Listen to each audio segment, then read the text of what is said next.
Subscribe करें हमारे YouTube channel देवी प्रतिभा जी को और श्रवण करें भागवत कथा की महिमा का।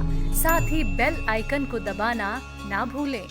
द्वारिकापुरी भेज दिए, भगवान स्वर्ग गए, इंद्र से युद्ध करके पारिजात को पेड़ लेकर के आए, सत्यभामा के आंगन में लगाया, फिर आकर के 16,100 राजकुमारियों से कृष्ण ने विवाह किया।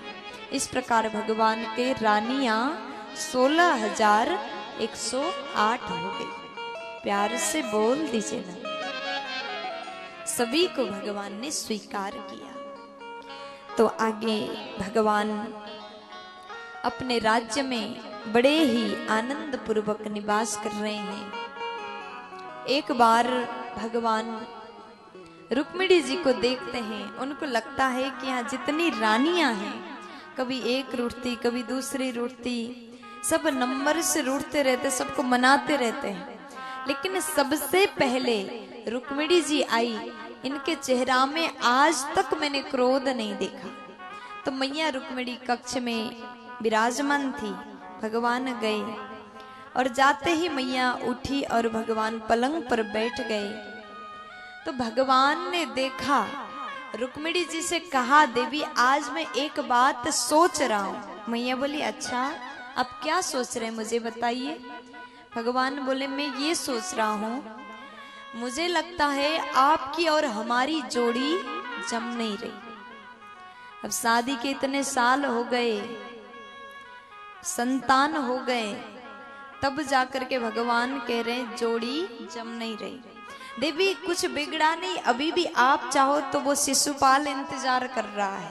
प्यार से बोलो। आपके पति आपसे ऐसा बोल दे तो कैसा लगेगा? शादी के 10 साल बाद बोले कि जोड़ी जम नहीं रही।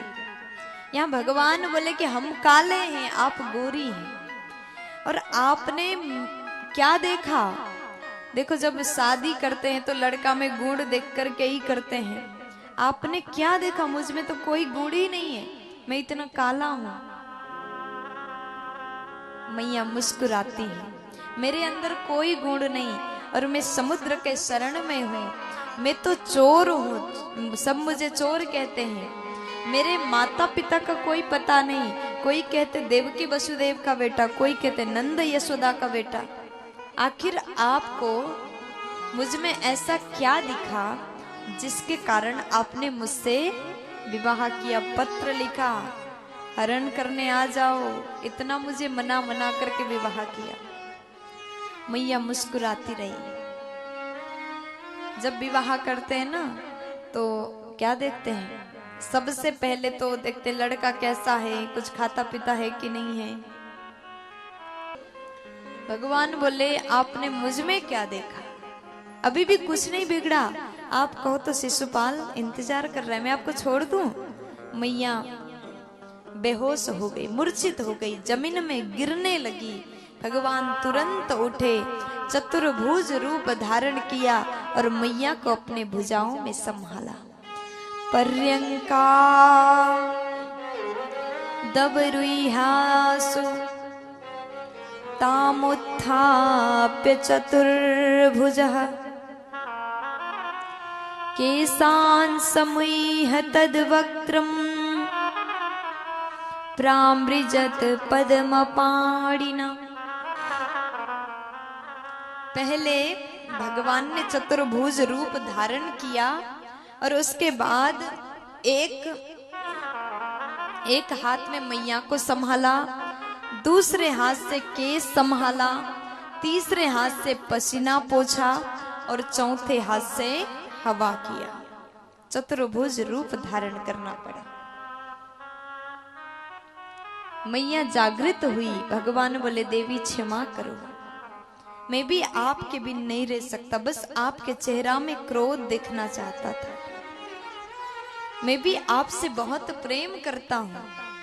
जैसे भगवान ने कहा, मैया बोली, प्रभु आपने जो कहा सच कहा, आप चोर हैं। भगवान बोले, कि आपको मैं सच में चोर लगता हूं? मैया बोली, हाँ, आप भक्त के मन को चुराने वाले चोर हैं। और आप क्षीर सागर में, आपने कहा समुद्र के शरण में छुपा हूं, आप क्षीर सागर में ही निवास करते। आपने कहा मुझ में गुण नहीं, आपके भक्त निर्गुण निराकार के रूप में भी भजते हैं, सगुण साकार के रूप में भी भजते हैं, आप निर्गुण भी हो। और प्रभु आपने कहा कि मेरे माता पिता का कोई पक्का पता नहीं।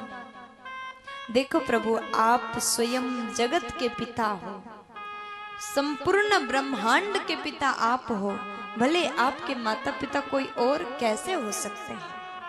जैसे सुंदर स्तुति किया भगवान, बोले देखो देवी, हम गृहस्थ आश्रम में रहते हैं और गृहस्थ आश्रम में रहने के बाद अयम ही परमो लाभो गृहेषु गृहमेधिनाम् यन्नमैर्नीयते याम प्रिययाभिरुभामिनी। गृहस्थ आश्रम में रहने के बाद अयम ही परमो लाभो। देखो, आप गृहस्थ आश्रम में रहो और किसी से बात नहीं करो, एक कोने में बैठे रहो, तो वहां पर कोई आनंद नहीं है। गृहस्थ आश्रम में रहने के बाद हंसी मजाक होना जरूरी है। सबसे हंस के मिलो, सबसे प्रेम से रहो, यही गृहस्थ आश्रम का लाभ है, आनंद है।